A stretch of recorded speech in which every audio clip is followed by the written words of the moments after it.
expression, time is money. As one computer said, if you're on the train and they say Portal Bridge, you know you better make other plans. What? Bro, what are you talking about, man? As one computer said...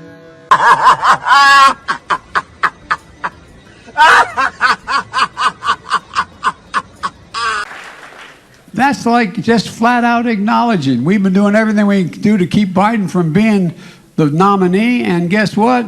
We tried it in Iraq. It's not working, so now we're going to try, in Iran? Excuse me. We tried in Ukraine. I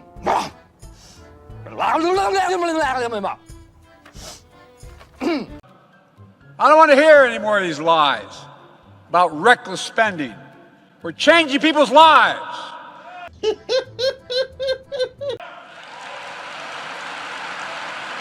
And because of the facts, this year, we're delivering the biggest drop in deficit in the history of the United States of America. We're changing people's lives.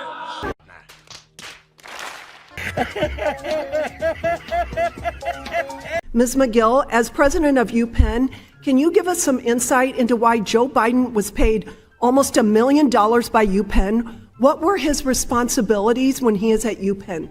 Did he teach a class? I appreciate the question. President Biden was a professor of practice at University of Pennsylvania for a little over 2 years. My understanding is that his salary was $400,000 a year. We also had Mr. Jeb Bush as a professor of practice at University of Pennsylvania.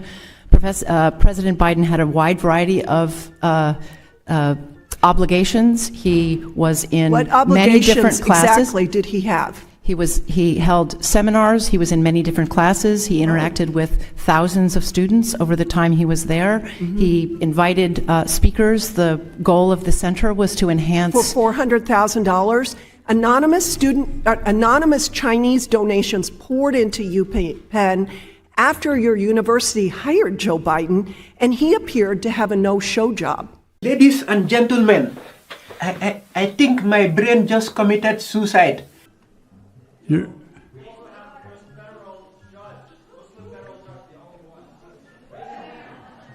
Hey, Judge, how are you? I don't know why you wanted the job, man. I appoint all those federal judges, but, thank you for serving. I'm not kidding. You want to come and make a speech? Hush up, boy. Oh, my God. Hush up, boy. I was sitting in my kitchen yesterday, and there's a sunroom off the kitchen, and my wife was there with her sister and a good friend named Marianne, and she was saying, do you realize it's over $5 for a pound of hamburger meat? $5? Well, this is partly, the pound of beef today costs $5 compared to less than $4 before the pandemic. Oh, right. What I'm going to do is, I'm going to be quiet, right? I'm going to turn it over to you. Thank you, Mr. President. Eventually, I'm going to say something to you. Guess what?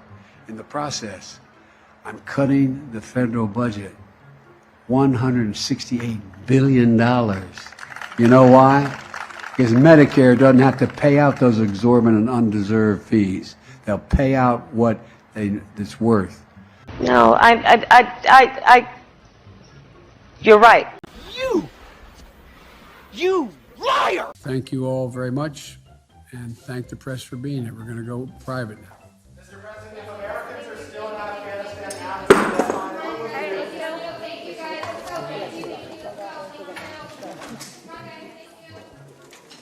Sir, what will you do if Americans are still there after the deadline?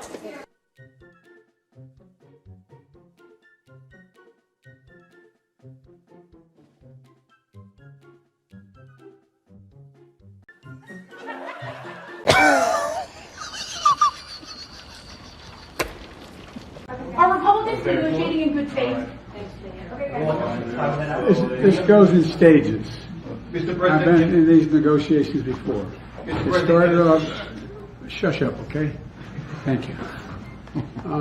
It goes in stages, and what happens is the first meetings weren't all that progressive. The second ones were. The third one was, and then what happens is the carriers go back to the principals and say, "This is what we're thinking about," and then people put down new claims.